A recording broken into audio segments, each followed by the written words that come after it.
Hello again, hope everyone's well. So just another Sunday night update on where we got to.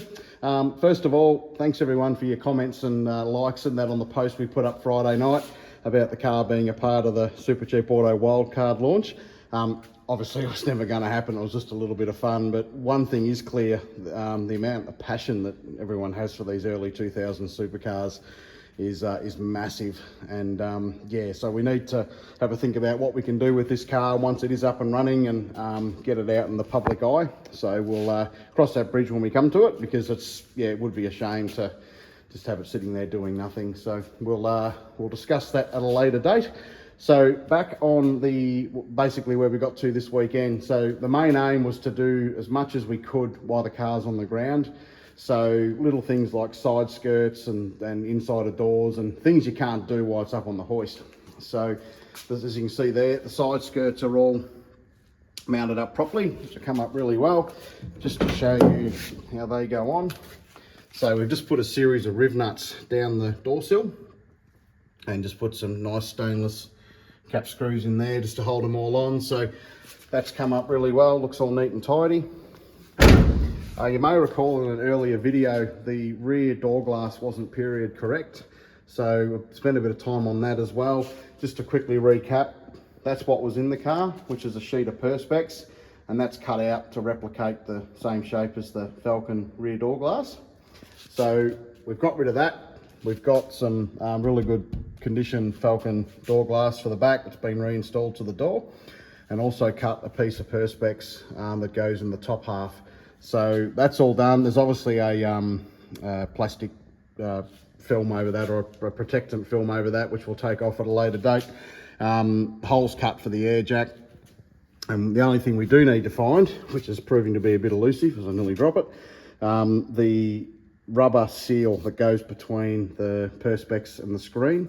We need to find some of that just to replace this old tatty stuff. And it sits in there, and then you crank the glass up against the Perspex, and that holds it all in place. So once we find some of that, we'll be able to set it all up properly, put the Ellery name back on this side of the car, and get all that done.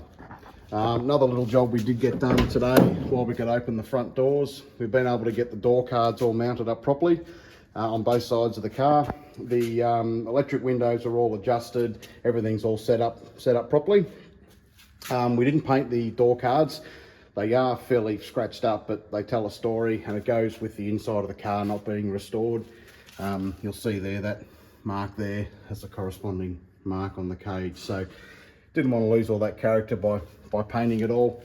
Just put some nice trim along here and just tidied it all up, make it look all nice and presentable. So that's all done, so we can put a line under that. Obviously, we just got to find some nice trims for the outside of the door, but we'll get to that. The rear view mirrors, I've got all the wirings run for that. That's just taped up at the minute. We've got to paint all that purple before they go on, which we didn't realise until after we painted the car, so we'll have to get the paint guns out again. If we come around this side of the car, fairly well the same on this side. So side skirts are all mounted up, which come up really well. We've cut a new sheet of Perspex for this side of the car. It did have one in it, but it was a bit tatty and scratched up, so thought we'll start again, make it all look nice. As you can see there, the air spike and everything's all there. So that's done. We'll get a new seal for there, so that'll be good to get that done. If we go around, open the door. So same deal on this side, door cards all in, all the wiring and everything's all connected up, so we're all good to go. So what's next? So basically from here, we've got to look at getting all the fuel pumps and fuel tank and everything back in the car. So we'll be stripping down all the entire fuel system that we showed in the video some time ago. We'll be polishing up all the aluminium, making it look all neat and tidy. So that'll all commence, and then hopefully by then we're in a position that we can get the engine back, put it in the car, gearbox, all that stuff. So starting to get to the exciting stage now. Still a long way off having a turnkey race car, but we are getting there slowly. So thanks again for everyone's interest and comments, and we'll push on, and really appreciate your support.